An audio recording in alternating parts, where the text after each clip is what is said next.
We were talking to a veteran journalist, Ferial Haffajee there, who's gone through the State Capture Inquiry Report, Part 1, compiled by Acting Chief Justice Raymond Zondo and his team. Ferial, have I got you back on the line? Yes, you do. Thanks Sorry so about much. that. Sorry, it's technology, it froze. I was just asking you about, what are the consequences and the consequence management now going forward in terms of the recommendations made by Zondo? So the president, Cyril Ramaphosa, will take the report only when the final part comes in at the end of February. That's the third part, Annika. With his team, begin to go through that and then present to Parliament a set of recommendations on this report at the end of June. Parliament moves quite slowly, as we know, so you're only likely to see substantive policy action probably from next year. What the president did say yesterday is that nothing should prevent specialist agencies like your SIU, like the Hawks, like the NPA from continuing their work. And we already know that a few cases, very few unfortunately, have already hit our courts related to state capture. Ferial, this may be out of your jurisdiction because it's largely a legal-based question, but in terms of an inquiry being inquisitorial, the state-owned justice agencies, or the state, the NPA and etc., SIU, how much of this can they use without backing it up with their own evidence? How useful is this?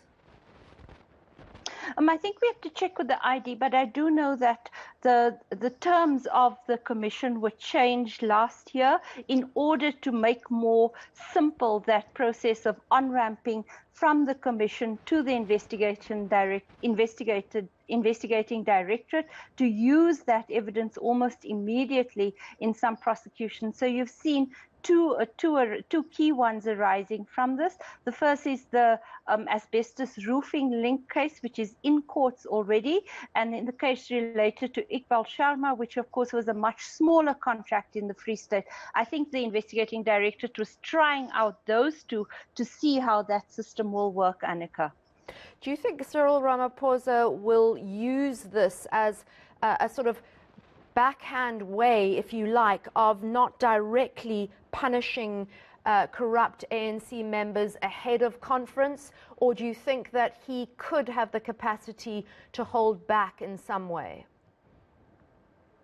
The president looked nervous yesterday upon receipt of this, and you can see why. The political backlash started in the morning with the Democracy in Action civil society organization going to court to try to gag its release.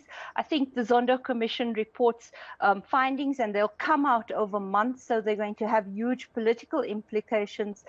Do play directly into the ANC's next elective conference, because obviously the party is front and center all of these findings, as is its former president, Jacob Zuma, who really, although he didn't give substantive evidence, Annika, is all the way dotted through this first part, which we saw released yesterday. That takes me to my last question, Ferial. Do you think Jacob Zuma came across as being controlled by puppet masters, i.e. the Guptas, or that he was very much a silent hand in the whole unraveling of state-owned enterprises? Not so silent, Annika. The report was very interesting, especially in so far as it relates to SARS, the revenue service. It found the direct hand of the president working with the management consultancy Bain to